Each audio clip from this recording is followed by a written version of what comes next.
وی د ګناهونو نه نشم صبرېدی یاره څه وظیفه دې راته وښودلی هغه ورته وی وبخیم درته که نه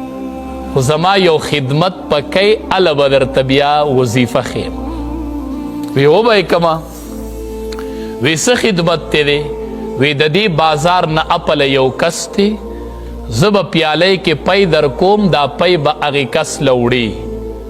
او بیا چې ماله راشي جو زه به درته د ګناه نه د بچ کېدو راز وښیم وی دا خو وړه خبره ده د پیو پیالی ورله ډکه کړه وی دا پی به اوسي هغې کس ته به یې حواله کې چې راشي جو راز به درته وښیم چې د ګناه نه به ځان څنګه بچ کړې ده وی ټیک ده چې روانېده وی صبر وکړه یوه خبره به بله وي یو کس یې ورسره بل ملګری کو وی کو ده دا پی توی کړل په لاره باندې ډکه پیالی وه د پیو وی که په لاره تې پی توی شو نو په ډک بازار کې به د خلکو په مخ کې یو دوه څپېړي ووایي وی دا شرط په ورسره وي چې تویی به تم نه وی ټیک ته نو بل کس یې ورسره ملګری کو هغه پی روغ ورسول هغې کس له واپس راغی دی عالم ته وی یاره اوس راته د ګناه نه د بچ کېدو څه راز وښیه د عالم ورته وی په بازار چې تېرېدلې څو زنانو ته دې وکتل وی یوې ته مې نن نه دي کتلي وی ولې دې نه دي کتلي وی دې فکر کې ومه چې که دې بازار کې رانه پی توی شي او دې مې د خلکو په مخ کې دوه څپېړې وي او ټول بازار راته ګوري نو د دې رسوایۍ نه یریدم نو زنانو ته مې نه دي کتلي پیو ته مې کتل هغه عالم ورته وایي وایي چې د دې رسوایۍ نه یریدې چې بازار کې به مې دوه څپېړې ووي قیامت کې به دا ټول مخلوق جمع او الله به دې د ټول مخلوق په مخ کې رسوا کوي د هغې رسوایۍ نه یریږي هغه وی پوه شوم بس د نن نه پخوا به ما نه ګناه نه کیږي نن ته د خلقو د رسوایۍ نه یریږي چې دوه څپېړې به مې ووایي او دا فکر نشته دی چې د ټولې دنیا خلق به ولاړ او هلته به مې ګناه ښکاره شي او رسوا به مې کړي نو نظرونه ښکته ساتئ حدیث مبارک کې راځي صحابه کرام یو جهاد له روان رومیان چې کله خبر شول چې صحابه کرام را روان دي نو د صحابو سره د الله امداد وي دا تې ختمو وی سی چل به وکړو مشوره یې وکړله وی زنانه به ورته سنبال کو لارو ته به یې روباسو زنانه یې سنبال کړلې احادیثو کې راځي نیم وجودونه یې ورلم بربند کړل او چې تاسو به لارو کې ودرېږئ چې کله دا صحابه کرام راشي دوی به په تاسو نظر ور واچوي نو د الله امداد به ترېنه ختم شي او چې جهاد له راوتي دي د کورونو نه یې ورځ په بار ایستلي دي نو زنانو ته به رغبت ډیری چې کله بازار ته رانږدې شول امیر المؤمنین د صحابه کرامو کوم چې صحابه کرامو د لښکر امیر و هغه چې بازار ته رانږدې شو وی قل للمؤمنین یغضوا ابصارهم قرآن کې آیات ته قل للمؤمنین اے زما حبیب دی مومنانو ته ووایه یغضوا ابصارهم چې نظرونه دې ښکته کي نو د لښکر امیر دا آیات ولوستو وی نظرونه ښکته کوي د الله حکم دی صحابه کرامو سرونه ښکته کړل او په بازار تیر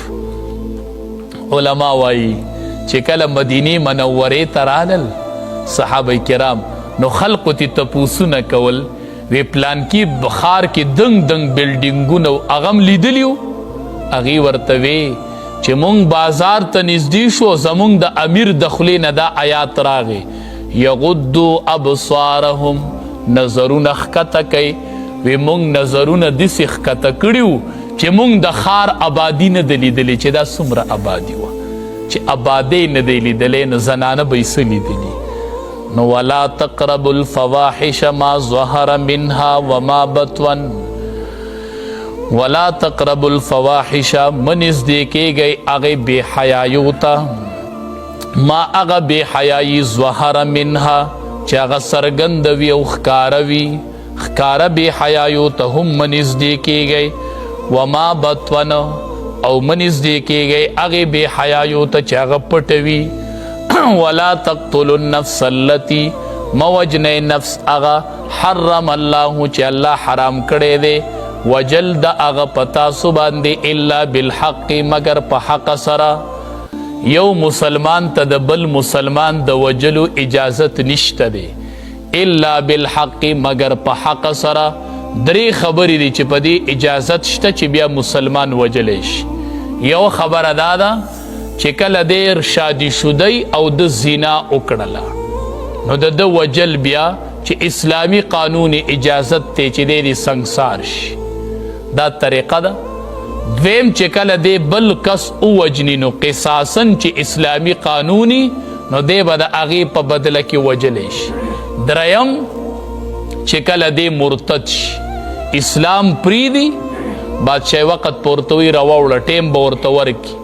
که مور واپس نشو نو د مرتد حکم داری چې دا واجب القتل دی، دی به ووجلی شي. د دې دریو خبرو نه علاوه د یو مسلمان د پاره د بل مسلمان وجل جائز نه دی. د مستامن وجلم جائز نه دی چې اسلامی حکومت کې یو کافر اوسیږي او د هغې ملک قوانین منلی، لکه زمونږ او ستاسو ملک کې چې اوسیږي، دا مستامنین دي، دا ذمیان دي. ذمي درته وایي چې د مسلمان په ملک کې اوسیږي او د مسلمان ملک قوانین مني، لکه زمونږ او ستاسو د ملک کې چې اوسیږي. دویم مستأمن دی، یو کافر د بل ملک نه راغی په وزټ باندې زمونږ ملک ته، دته امن حاصل دی، دی به مسلمان نه وجني. نو دغه دوه قسمه د کافرانو هم نشي وجلی. هغه کافر به وجني چې بادشاهي وقت د کم ملک سره د جهاد اعلان وکړو نو هغه ته حربي وایي، د هغه وجل بیا جایز دی. ذالکم دا ټولې خبرې چې مخکې تیرې شولې، وصواکم الله حکم کوي تاسو ته به په دې سره، وصیت لفظ راوړو، کلک حکم کوي الله په دې سره، لعلکم تعقلون د پاره د دې چې تاسو پوه شئ.